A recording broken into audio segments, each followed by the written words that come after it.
Well, happy Sunday, everybody, and welcome to the Sunday live version of the Shaun Starr Show in the aftermath of a colossal game by the Montreal Canadiens, who refuse to relinquish their place in the Eastern Conference standings. Good morning, everybody. Good to see you, as Montreal has ownership of the Florida Panthers, outscoring them, 7-1 in 2 meetings so far this season? Yeah, the 41-win, 85-point Florida Panthers don't have an answer to the Montreal Canadiens, who wake up this morning with a grand total of 71 points, as Montreal right there with Ottawa as the two hottest teams post Four Nations break. The Senators with a statement win in Toronto last night, as Ottawa moves to 7-2-1 in their last 10, and they've won 6 in a row. And they have a 5-point lead as the number 1 wild card team in the Eastern Conference after 66 games. Enter stage left, the Montreal Canadiens, who were all over Florida. We'll talk about that game and more. We'll also get into an interesting bit of news in regards to what we think the Montreal Canadiens are going to be up to as we get closer to the end of the regular season. And of course, the much anticipated summer months.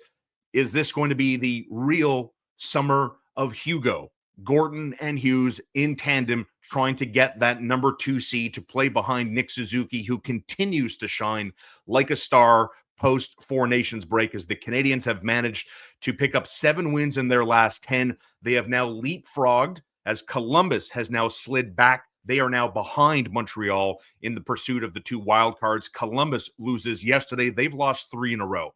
Columbus with 70 points, the Red Wings on 68, the Boston Bruins also on 68 points, and then you have the New York Islanders and even the Pittsburgh Penguins, who aren't out of the race, with 66 points, and the Penguins, one of the hotter teams, as they've won 4 in a row. Philadelphia, Buffalo, forget about it. Too bad, so sad. We'll see you next year. Good morning and happy Sunday. So glad to see so many people with us nice and early this morning. As, of course, let's welcome in a brand new sponsor on the Shaun Starr Show. Say hello to my friends at Canuck. Check them out online. It is the end of season sale at Canuck.com, or better yet, in-house. This is their beautiful showroom. 485 Rachel East, Corner Barrie. Spent some time there yesterday browsing their extensive collection of brand new season-ending winter coats. You can save up to 70% end of season sale right now, online or in store. They're open today. Check them out at 485 Rachel Street East, Corner Barrie in Montreal, or online at Canuck.com. Lots of comments to get us going on this Sunday morning in the aftermath of the Montreal Canadiens taking it to the Florida Panthers. Kind of an aggravating game yesterday.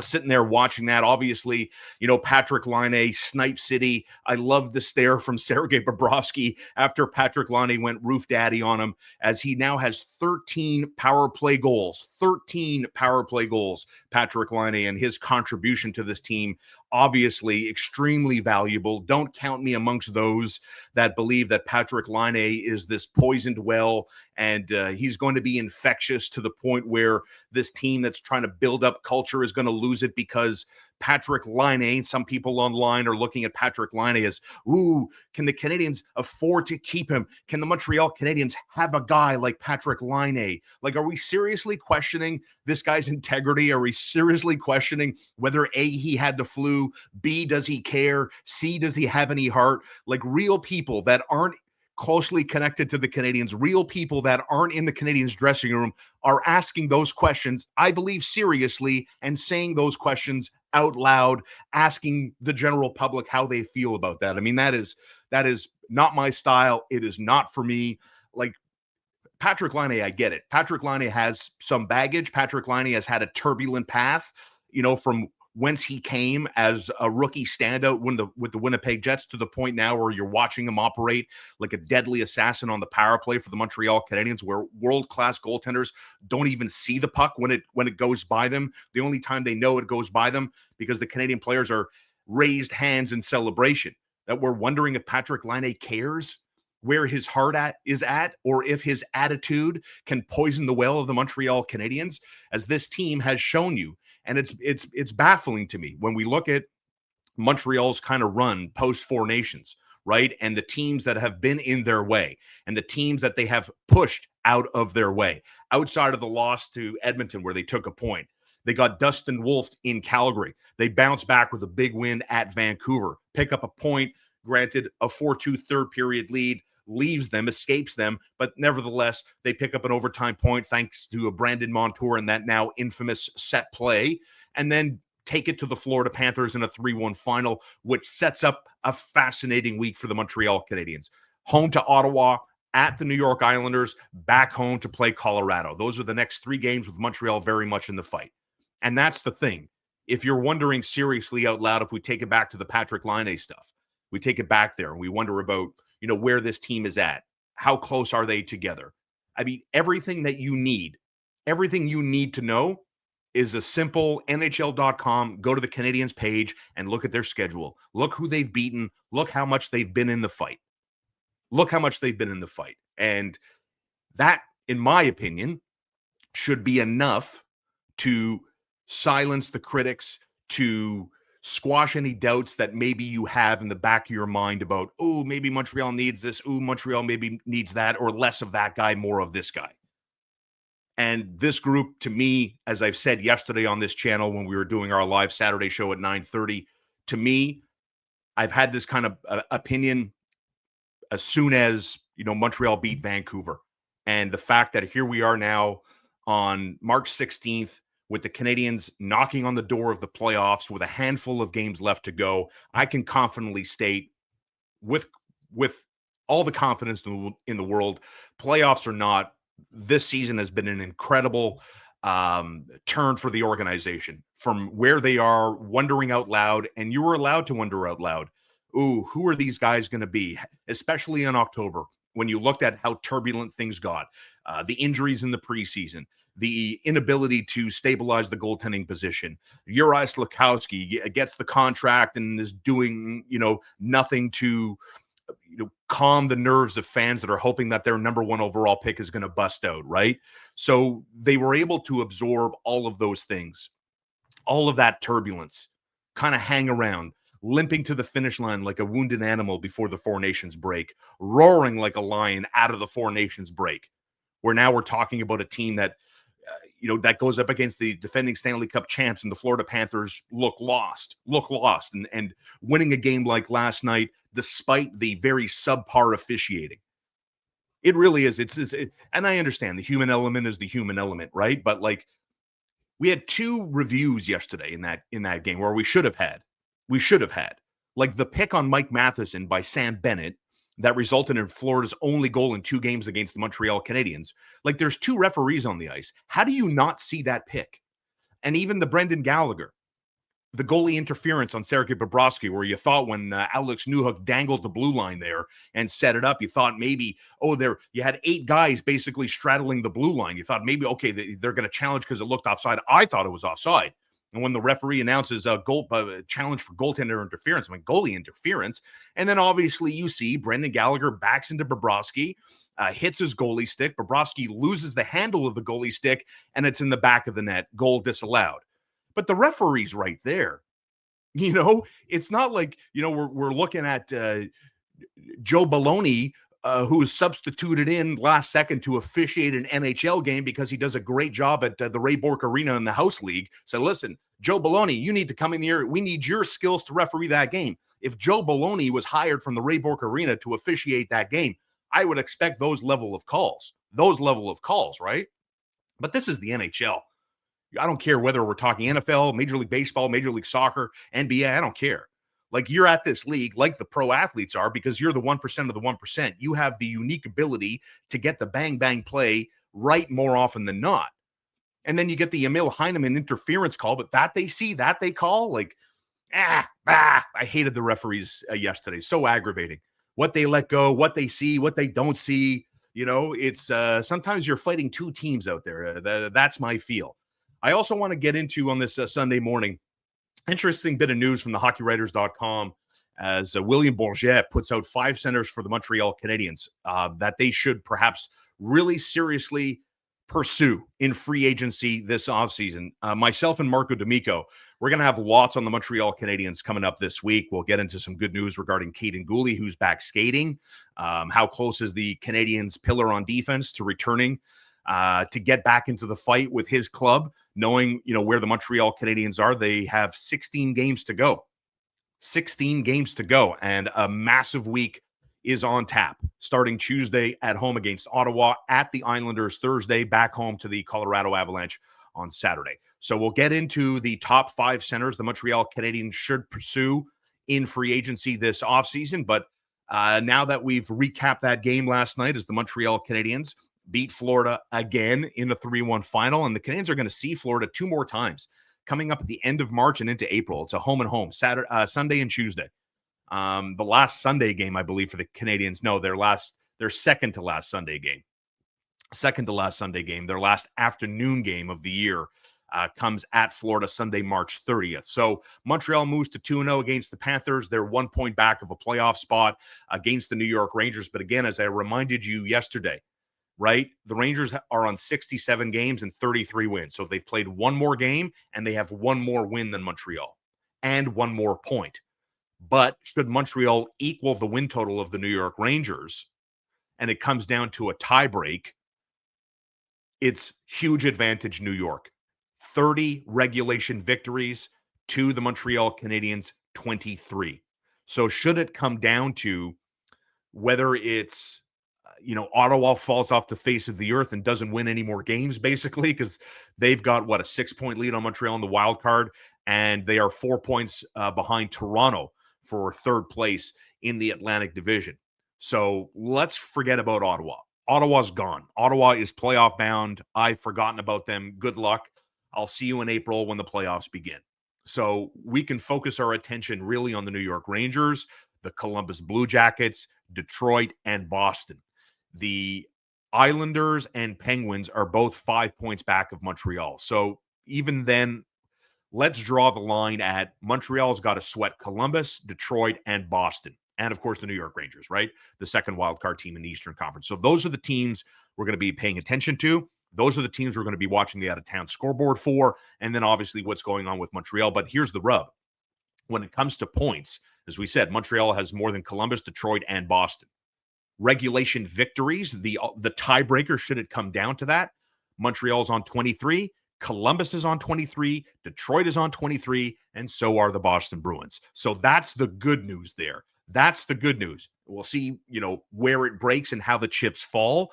But keep in mind, the win total, the point total, and then should those be equal, regulation wins will be your tiebreaker. So that's what we're paying attention to here. I think you guys agree that we can draw the line now at the Boston Bruins and Detroit, 2 teams on 68 points, everybody below Boston. So that's Islanders, Penguins, Flyers, and Sabres. I think right now on this Sunday morning as we speak live, I think those 4 teams are pretty much out of sight, out of mind, just like the Ottawa Senators, but on a positive angle. So let's get to some of your comments. Thank you so much for being with me on this Sunday morning. Ryerson, good to see you back. Can it be the Canadiens holding off the defending Stanley Cup champs, albeit without 2 of their better players and a new acquisition? Isn't this the same team that just beat the Toronto Maple Leafs? But that's, the Toronto Maple Leafs are an interesting kind of team this year, right? Because, when you look at Toronto and you see the fact that they have as many points as the Lightning with 81, Florida with 85. The goal differential for Toronto is only a very minuscule plus 13. Plus 13. So, who are these Leafs? What is their identity? I'm not so sure. Something you said 2 or 3 weeks ago has stuck with me. I've been waiting for this team to have a run in my lifetime since I was a boy, laying on the floor in 93 watching the Canadiens win the Stanley Cup. My father waited since then also. He even more of a diehard than me. He's old and sick now, and I make sure he still gets to watch the games on satellite. I think it makes him happy to see him win. You're a good boy, Ryerson. And of course, it makes your father happy. How does it not? It puts a smile on your dad's face watching this team, knowing that the light at the end of the tunnel really is finding a way through the cracks, isn't it? Alex McLean, good morning. Nice win last night. Huge, Alex, huge win. Every game, more or less, every game, to be dramatic, is must win for the Montreal Canadiens here. And to see them handle Florida in the manner in which they did, they were so tight defensively, I thought. And even when Florida pulled their goaltender and they were on the power play and they had a 6-on-4 for what felt like the last 3.5 minutes of the hockey game, Sam Montembeault was tested. That big trapper stop by Sam Montembeault. Woo, mwah, chef's kiss. That was beautiful. Good morning, Rod Langway fan club. Nelson, Bennett, Matt Duchesne, Michael Granland, and who? Stay tuned. We'll talk about those 5 guys. Here's a clue for you. That 5th guy is when the Montreal Canadiens moved and made the deal that ultimately got them Nick Suzuki. That wasn't the primary target for the Montreal Canadiens. They had another name in mind, but Vegas didn't want to give him up. That's the 5th centerman. Good morning, Naz. Good to see you back here on this Sunday morning. I was blessed to go to the game yesterday. Nice. I sat in the chant zone up in the Blues. Electrifying. 10 minutes. We did the wave, sang the ole, ole, go Habs, go. Yeah, good job. The fans at the Bell Center yesterday, all over the ice, with their energy. You know, it is arguably the best arena to go see a game. I'll be there Saturday night to see the Canadiens and Colorado Avalanche. We have a radio station team bonding night. I'm very much looking forward to that. But when it comes to the fans, you know what I thought? And maybe, Naz, you were there. Maybe you could tell me. When the Canadiens got that, reestablished the 2-goal lead, made it 3-1. Nice moves there. Nice moves. Great deflection. David Savard putting pucks to the net. Christian Dvorak with the open blade. Tips it by Bobrovsky 3-1, right? And I felt like where were the fans? And I get it. I think I would have been the same because even I was nervous too watching from home. Another 2-goal lead. Oh, my God, another 2-goal lead. The Montreal Canadiens, if anything, they have a little pattern of letting teams back into the fight. But they were so tight, so efficient in that 3-1 win yesterday. Sam Montembeault standing tall when he needed to be. Jake Evans had a couple of opportunities. Nice to see Yoel Armia back healthy into the lineup. Patrick Laine obviously had a very strong game. So did Cole Caulfield. Uri Slafkovsky had his fingerprints on that game too. And you knew Uri was going to have a game because his mom and his 2 grandmas were in town to watch their grandson do his thing at the NHL level. So you knew little Uri, I'm sure that's what they call him, was going to put on a game. Peter Puck, good to see you. Don't forget, every time I say Peter was the man with the brilliant idea. We're going to be doing an NHL playoff pool on this channel for all of us to have some fun. So we're going to be organizing that, obviously, as we get closer to playoff time. Good morning, James. Nice to see you here in the Cree Nation. Good morning. Thanks for being with us, James. Go Habs, go. Big win last night. Good morning, Sean, says Champy. Ken Hughes is looking for a young, talented center. So forget about Bennett, Matt Duchesne, and guys like that. So we'll get into that coming up because I'm not so sure I agree. Did you see that pass from Bennett to Savard? He's already thinking about being a Hab. Columbus is out of gas. They've been the Columbus Blue Jackets, right? This is the best story in hockey. I mean, even for the diehard Canadian fan watching this morning, the BJs, with the unforgettable tragedy of Johnny Gaudreau from the summer and what Columbus has been able to do here is unbelievable to me. Charlottetown Spud, good to see you back. Laine scoring even with Bob Sett was amazing. What a shot. To me, the memory that's going to stay with me was Patrick Laine 1, 2, 3 times in was the look Bobrovsky gave to Laine after he beat him. Like, there's no way Bob the goalie saw that puck. End of story. Bob the goalie did not see that puck. And he gives that look. He's like, what the hell was that? That's what that look said to me. Salil, good to see you back here. Proud member of the Shaun Starr Show. Salil, $2.99 a month. Of course, you can find the link on my website at youtube.com. Good morning from Savannah, Georgia. A little golf vacation with the wife. Great effort by the boys yesterday. Enjoy Savannah. Beautiful part of the United States of America. Old world kind of stuff. Same thing with, you ever get up the chance to go to Charleston, South Carolina? Enjoy the golf vacation, you and the wife. Good man. Indeed, bad officiating, Habs prevail. My man, Steph Howard, good morning. This worries me a lot if they make the playoffs this year. We're not ready, and I am worried if they put the rebuild to the side. I don't see that angle. I really don't. I don't see the worry if they make the playoffs this year, because the way I look at it, and I'm not saying the way I look at it is the right way to look at it, but to let you know how I see things, how I look at the Montreal Canadiens is quite simple. Is I look for challenges. I look for what is the team doing in the face of adversity. Like, the prime example is the Four Nations break. How did the team perform going into the Four Nations break? Terribly. So what do you do about that?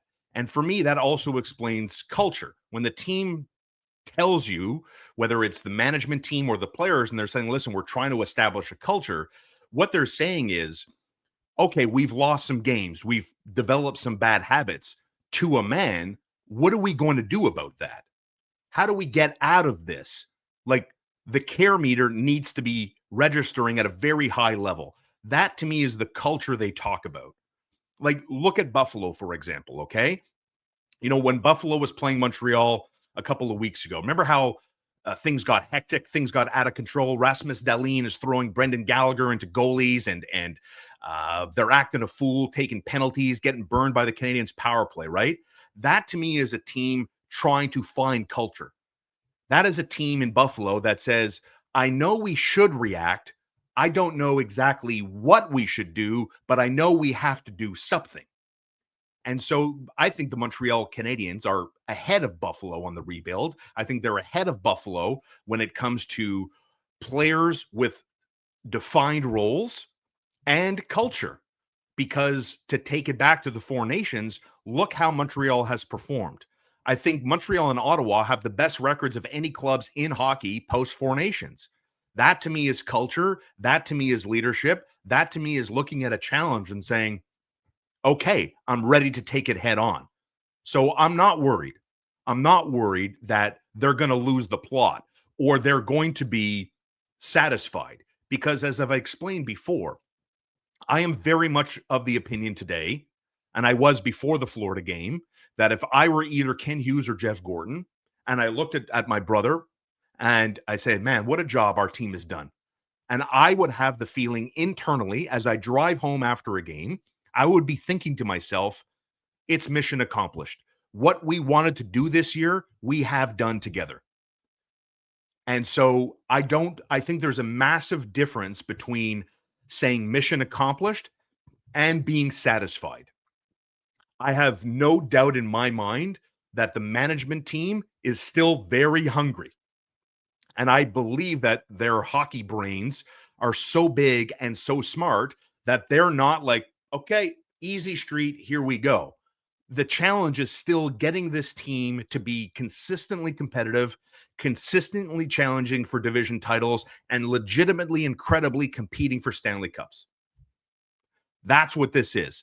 Anything short of that, in my opinion, would be terribly disappointing.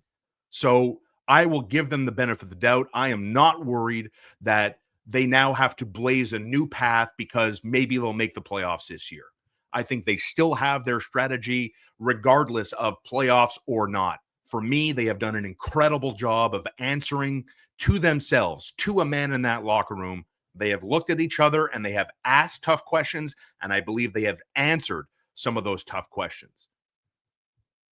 It's going to come down to the Rangers and the Canadiens for that final spot. Igor Shesterkin is rounding into Vezina Foreman. Adam Fox is back. It's not going to be easy, but it's great to see the Canadiens be relevant in the month of March. Lots of comments this morning. Thank you so much. As the line of support continues to come in this morning. As the beat goes on, go Habs go. Good morning, Felix. Bon matin. Nice to see you here.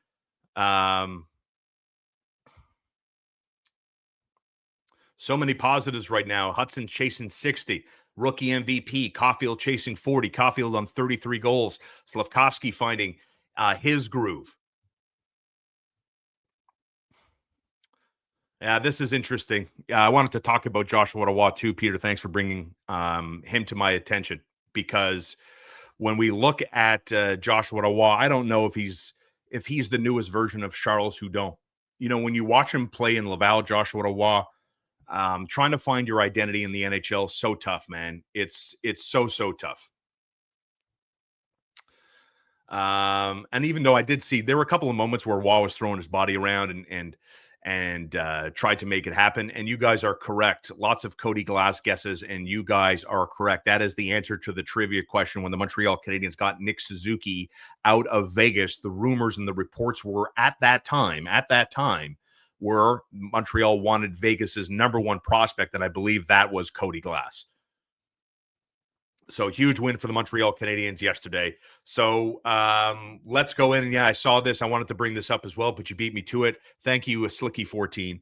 The Montreal Canadiens, I'm looking at Sam Bennett. You know, I like Sam Bennett. I think Sam Bennett would be a great fit to the Montreal Canadiens. But Elliot Freeman on Hockey Night in Canada last night said that looks like Florida and Bennett are probably going to find common ground and re-up and continue their ongoing winning relationship. I'm not going to lie, that kind of sucks. Sam Bennett would be my number one trade. Well, not trade. He would be my number one get this summer. I like Sam Bennett. I like the hockey IQ. I like the heart.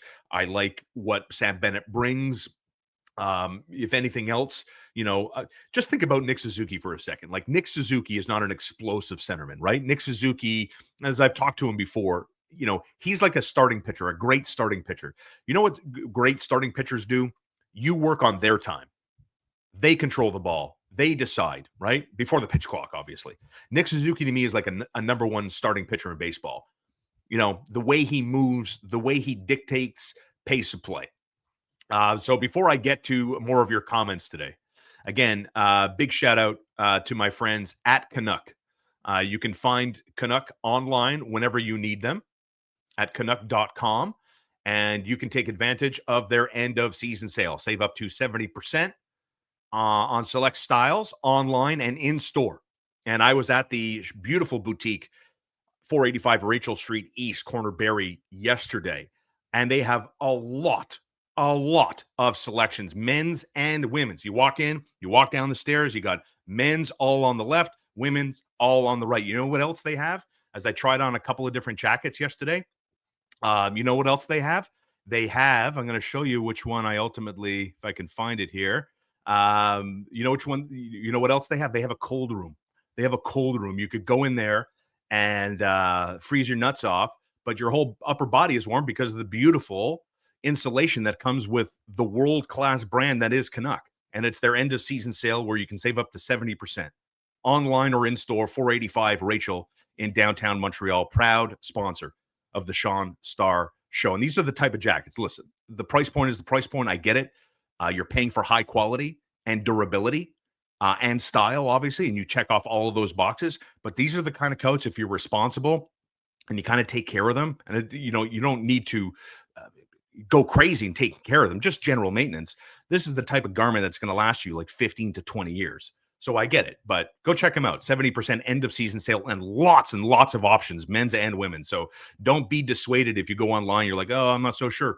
Go check them out in person, 485 Rachel Street. So let's get to this. The top 5 centers the Montreal Canadiens should target in free agency this season. William Bourget wrote all about it at the hockeywriters.com. And as you can tell by the thumbnail, right, I put all 5 faces. And listen, I don't know how you feel about what you think the 2C role should look like for Montreal, but I have my own idea. And I want veteran presence. I want somebody that Ken Hughes and Jeff Gorton can agree upon through either a trade or signing through free agency. But when have you ever known the Montreal Canadiens to land the big fish out of the water on July 1st and bring them into the boat and bring them to the shores of Montreal to play hockey for the Canadiens? It doesn't happen that much. But as William Bourget writes about, and I'll link the column in the description of the video as soon as I'm done, the 5 centers, right? And so coming in at number 5 is Brock Nelson, obviously traded by the Islanders to Colorado.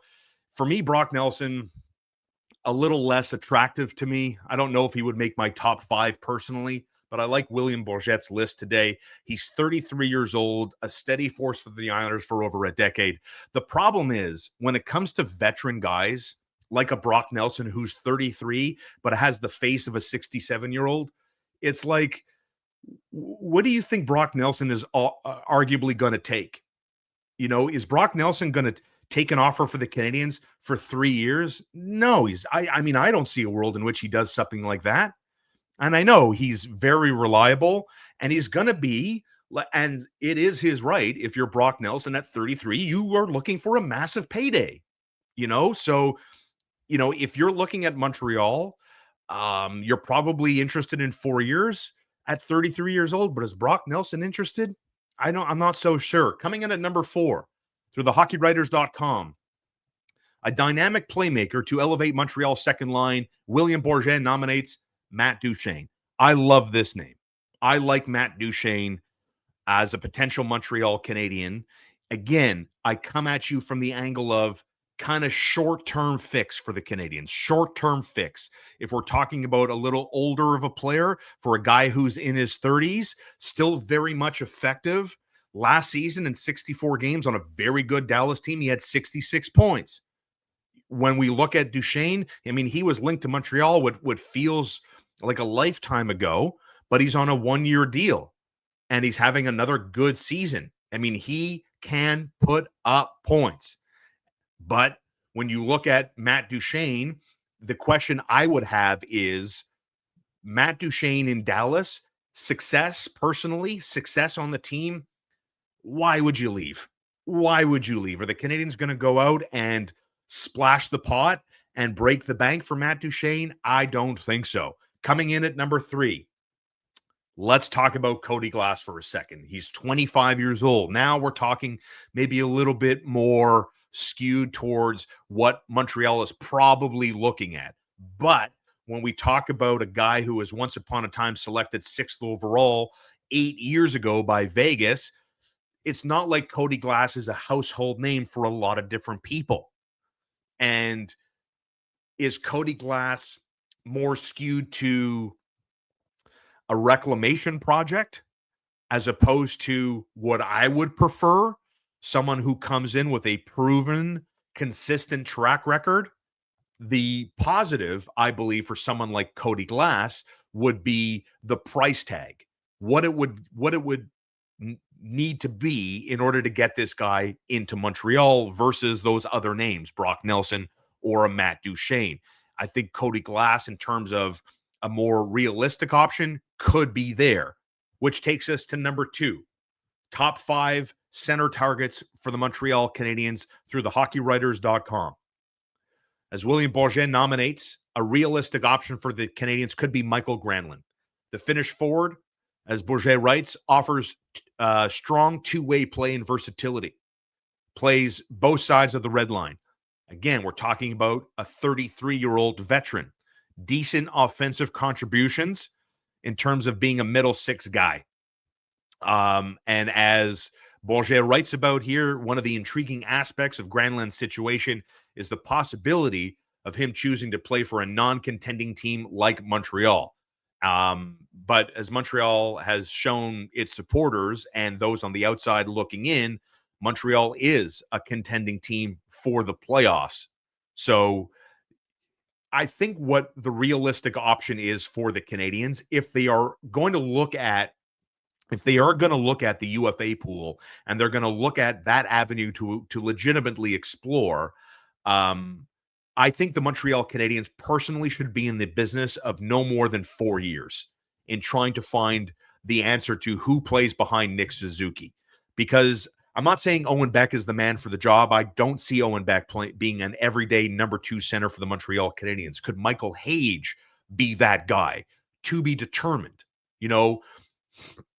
I believe Michael Hage is going to go back to Michigan for another season. I believe Michael Hage is going to get better support players around him for another year at the NCAA.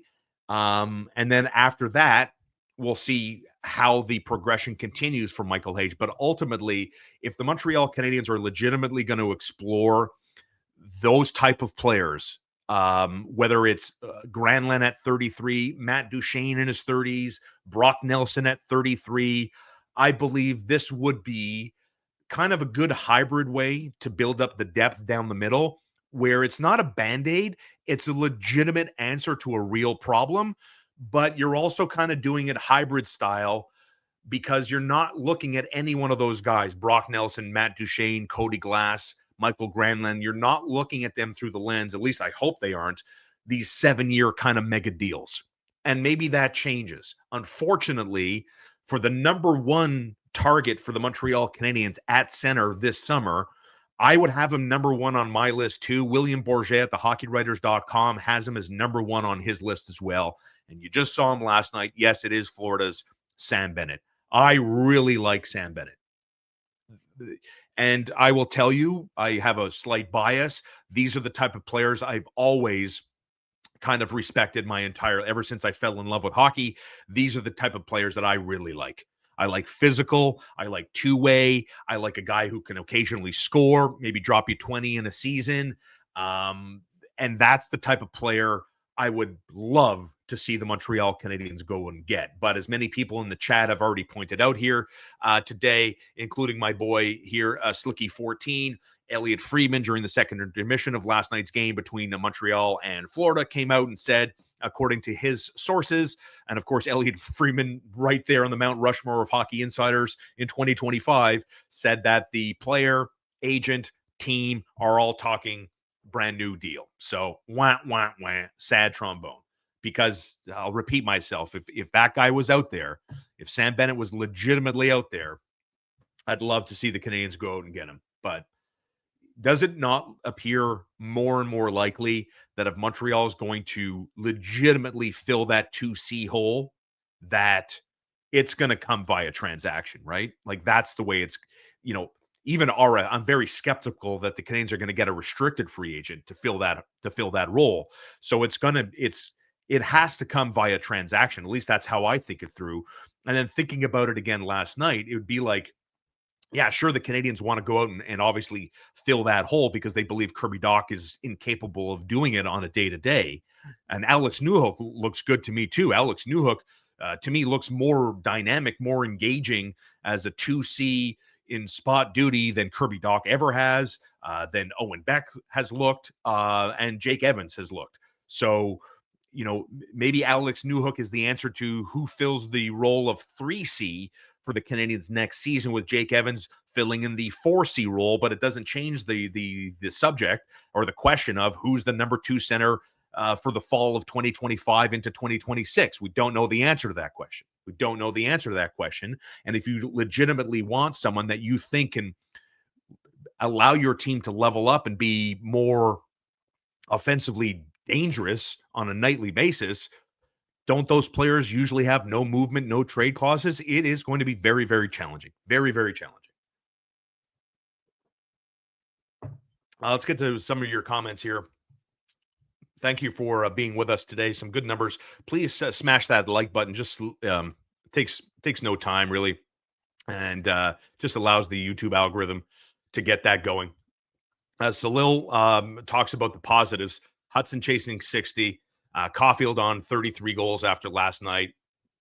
And more reaction to the Sam Bennett in terms of the news we got yesterday as it relates to very likely that these parties, Bennett and Florida, are ultimately going to probably find common ground. Shocker, shocker, I know. NHL teams have a stat they follow. It's called Special Teams Potion. Power play percent, PK, Toronto's 101.9, Habs are 103. This is a huge in our development. My friend Denny Cassavon, a lifetime ago, my old colleague, was kind of the first guy to let me know about something like that. And that's something to pay attention to when we talk about playoff teams moving forward. Good morning, Dan, from the beautiful province of Newfoundland. Thanks for being with us this morning. Great game by the Montreal Canadiens. As again, I'll remind you, if you're just joining us here, Montreal picking up their 32nd win of the season, bringing them to 71 points. That means they are third in terms of pursuit of the wild card. The Rangers beat Columbus. They're on 72. The BJs are on 70. Ottawa, the hottest team post Four Nations. They've won 6 in a row. Ottawa now with a 5-point lead as the top wild card team. As a matter of fact, Ottawa is actually only 4 points back of both the Lightning and the Leafs, who are on 81 points. So it's going to be an amazing ride right to the finish line. So we got lots to get to. Good morning, Joel. Good morning from Quebec. Grosse victoire. Mais mon gars, c'était fort hier soir. Patrick Laine, Cole Caulfield, Christian Dvorak. scoring the goal. Sam Montembeault dialed in. I love Sam Montembeault's focus, especially when you had those back-to-back timeouts. When Florida had 6 skaters, right? They pull Bob. So they're on the power play, so they get the 6th guy out. Montreal does a good job of calling a timeout, good composure there. Even Jakub Dobeš, who was smiling, Dobeš seemed to have a good time sitting there watching the game, even making saves on the bench with his trapper. And then when Montembeault went back to the bench to get a squirt of water and kind of wipe down, you saw maybe Dobeš trying to say something, but Sam was like really focused, really dialed. I love the energy around this team. Love the energy. I mean, this team is it's really impressive watching what they've been capable of doing here. Good morning, Gord. Watching both games. My wife's a big Leafs fan here in Toronto. Commented on how great and loud they were. Said those are real fans. Shout out to Habs Nation. No doubt. No doubt. Best building in hockey. Future is bright, says Peace Country Equipment, excuse me. There's a possibility we could have back-to-back rookies of the year, and Lane Hudson and Ivan Demidov would be wild, no doubt. I don't understand how Lane Hudson doesn't win Calder. I really don't. Like the points he's on, the minutes he plays, the fact that the team already defers to Lane Hudson's decision making when he has the puck. They've told Lane Hudson, "You go, you do, we'll follow." You know, we're talking about a guy who doesn't even have 70 games under his belt yet, and you've got Hall of Fame coaches saying, "Lane, you do you, bro. We got you." Cole Caulfield saying, "Lane, that's on you. You pick a lane, we will follow that lane."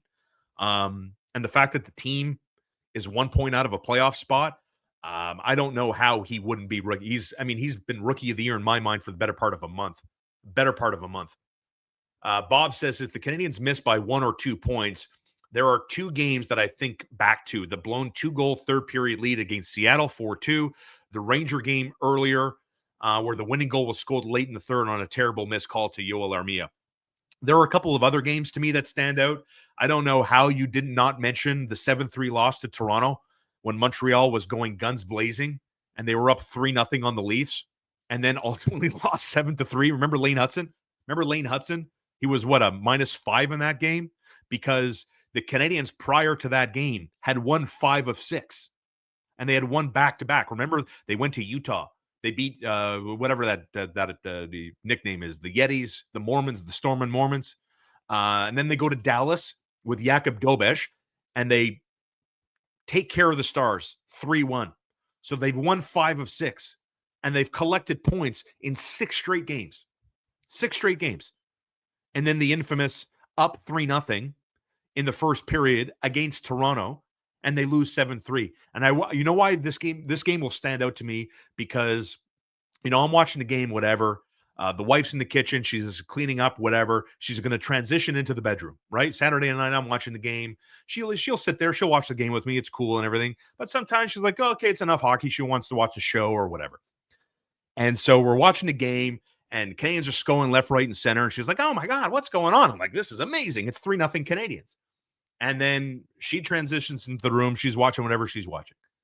I go into the room after the game, and I'm like, she's like, what was the score? I go 7-3. She goes, oh, my God, the Canadiens scored 7 goals. I'm like, no, they lost 7-3. She didn't even believe me. That's how crazy that game was. So to me, the Seattle game, I think, is a very good one. It's 4-2 in the third period, and they lose that game outright. But that 7-3 game, brother, that 7-3 game was something to me. Good morning, everybody. Thank you so much for being here today. Alpha Roofing in Austin, Texas. If you are in Austin, go check out Alpha Roofing. Peter Brady. Fuck's sakes, good morning. Good morning, Montreal sports fans. Chemo says, my top 5 not unimaginable picks. Leo Carlson would be Crosby, Malkin, Sam Bennett, Vincent Trocheck, and Brock Nelson. Coming up, Montreal Canadiens got to Ottawa on Tuesday. And then it's off to the Islanders on Thursday. And then they host Colorado on Saturday night. Well, I think if we looked at the top 5 targets for the Montreal Canadiens to legitimately look at hard, Cody Glass is on the younger side compared to the other 4 that we brought up. And yes, you're not wrong. He skews closer to a project than anybody else, but we're talking about, I guess it's your preference. Do you want, someone in their 30s that might be looking for a big payday? That's the balancing act. The Brock Nelsons, the Matt Duchenes of the world, the Michael Granlunds of the world. We're talking about guys between, 30 and 33 years of age. How many more contracts are these guys ultimately going to sign before it's time to retire? And so I'm sure the common denominator amongst all of those guys, they want to get paid. They want a big payday, right? Anthony, good morning. Congrats on the new sponsor and bailing on the casino. If you want to make more scratch, you should beat the brakes off that. Oh my God. No, it's good. Thank you, Anthony.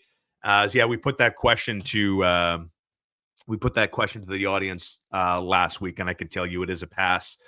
You can go check out one of my last posts, I guess, on my YouTube page for more information there. Frank, good morning. Fans in the city are intelligent. Playoffs or not, the energy in the building says everything you need to know about the team and them being on the right path. And I think it's another example too that like people were so scared. They're scared of the unknown, right? And you go back years.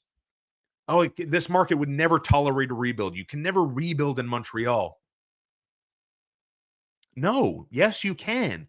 As Frank in the comments writes, fans in the Montreal market, by and large, are very intelligent, extremely high hockey IQ in this city. So, don't pull the toque over their eyes at 1 PM and tell them now it's midnight. They're not that stupid. If you come at them direct and saying, listen, this is what we're doing, and then you put that strategy to work, the fans in this market with their hockey IQ collectively will be able to recognize. And they've shown you that. And I hope that should squash any kind of doubt here. Any kind of doubt.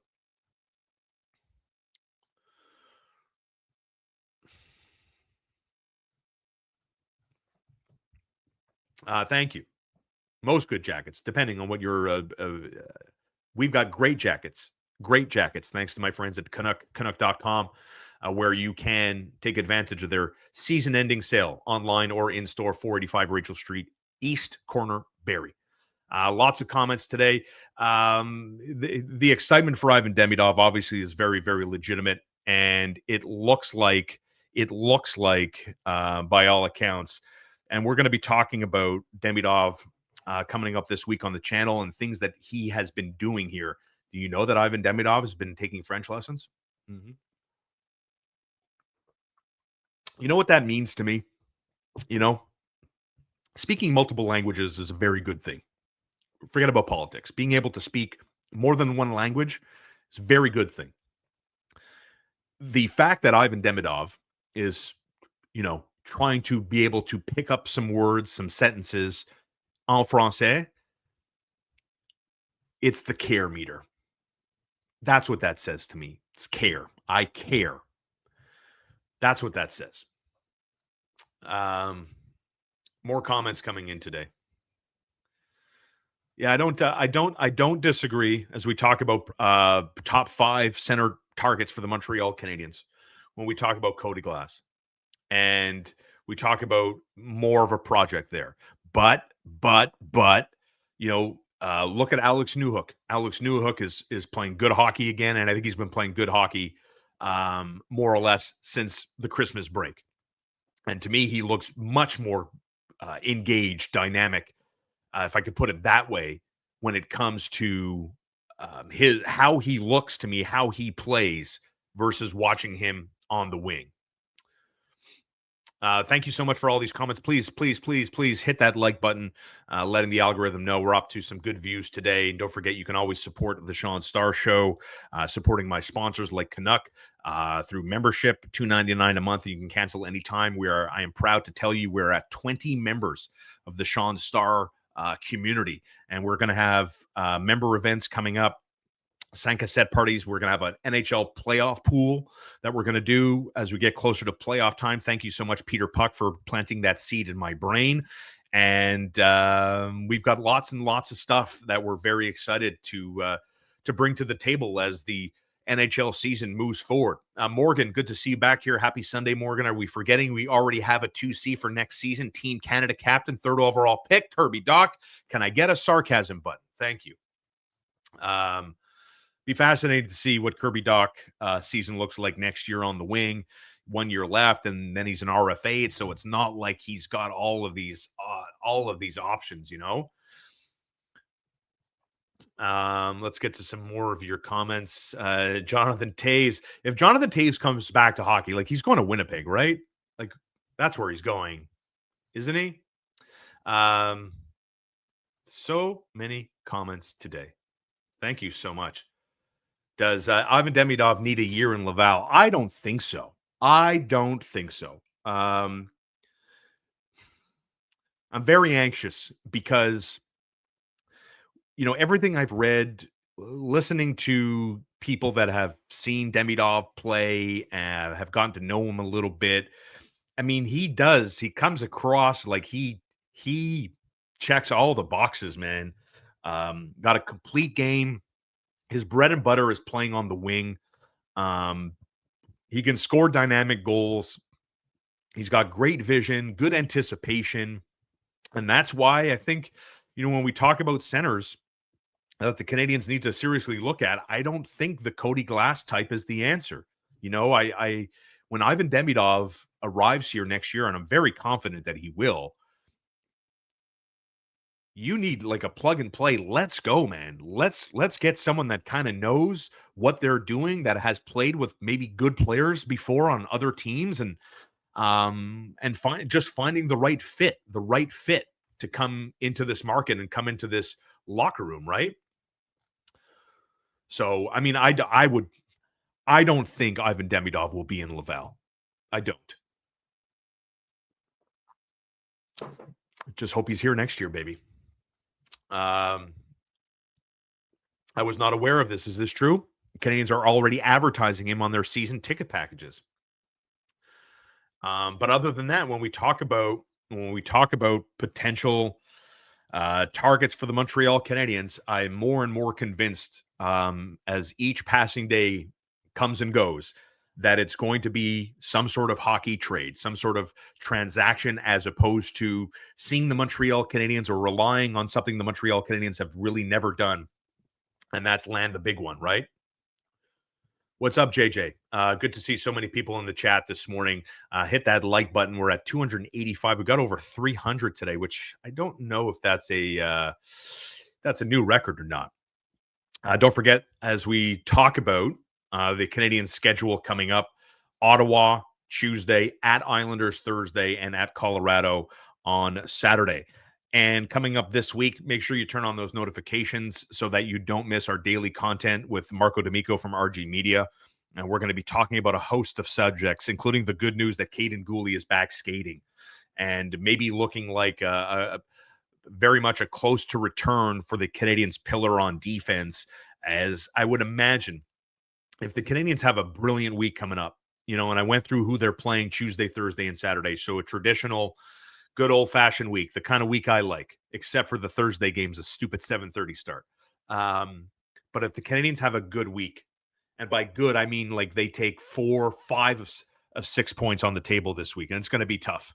You got the hottest team in hockey here on Tuesday in Ottawa. This team looks very determined. Senators look very, very determined. But who knows? The Canadians are no pushovers, no slouches, right? We saw that last night. And if they can get 4, 5, 6 points, I would not be shocked if we're talking about Caden Gooley coming back to play games. So there are, 16 games left? There'll be 13 after Saturday at Colorado. The 10-game window for Caden Gooley, if he continues to check a lot of boxes, I would not rule that out. So great news for the Canadians defenseman, who's an interesting topic, right? Because, you know, can you describe him as an often injured player, even though it was a fluky 1 in a million self-inflicted laceration of a quadricep muscle? But if you're not available, you're not available. But, I mean, this is what, again, it's another one of those points to me in the timeline of the Canadians rebuild when you and I are talking about Caden Gooley and how much this guy wants to get back into the fight, to be there with his brothers in the foxhole in the remaining however many games should he come back this year. These are I read a lot into stuff like that. I do. I read care. I want to be there. I don't want to let anybody down. I want to play. They're very much in the fight. Like this team had this stated collective goal in the mix, in the mix, in the mix, in the mix. I mean, they are in the mix. They are in the fight, no matter what, no matter what. And there's nothing you can say or do that takes away from that reality. That this Canadians team has done what I didn't think they were going to do. And I think a lot of people, if we're being truthful, being really honest, if we go back to this season, because the other thing that stands out to me is yes, after 66 games, Montreal's on 32 wins and 71 points. Remember last year when the Canadians brought up the rear of the division, right? With 76 points last year. 76 points last year. That was the worst point total in the wild card race, right? Only Columbus had fewer points than the Canadians. Montreal was on 76, Ottawa was on 78, Columbus bringing up the rear was 66 points. Look where the BJs are, and the Canadians season point total, according to Las Vegas odds makers, was over under 76 and a half points. They gave the team a half a point cushion on projections going into this season. So these are the things I'm comfortable reading into, that there was this us against the world kind of mentality. And I do believe pro athletes, regardless of the sport, cling on to whatever edge they actually credibly believe in. If they really, to a man in that room, believe nobody thinks highly of us, I believe they can use that to fuel the fire. And I think Montreal has shown you that they have done that with 71 points. And it looks like with 16 games to go and 32 points on the table, where is this team going to finish in the overall standings, right? Hold on. It's an awesome ride to be a part of. No doubt. No doubt. Lots of people liking Bo Horvat. Lots of people liking Bo Horvat here. Maybe they're busy, Peter. Maybe they're busy. I'm not so sure. 100% pointing out the fact that, thank you, Ryerson, it's 2 more games to go with Ottawa. And when you look at the Montreal Canadiens schedule, right? So we've outlined the games this week. After Saturday when they host Colorado, then they're on the road for 4. St. Louis, Philly, Carolina, and Florida. Then they're back home for 3. Florida, Boston, Philadelphia. Then they play 3 of their next 4 on the road. At Nashville, home to Detroit, at Ottawa, at Toronto. Back-to-back Battle of Ontario, Friday and Saturday into mid-April we go. And then the Canadians host Chicago and Carolina to end the season. So it's not like the Canadians have, to me, when I look at that schedule down the stretch, not the toughest, but clearly not the easiest. Clearly not the easiest. And Florida's going to bring the jam. They don't like the fact that they've been outclassed by the Canadians in the first 2 meetings. Montreal's outscored the Panthers 7-1 in 8 periods of hockey. What the hell's going on here? Or 6 periods of hockey, excuse me.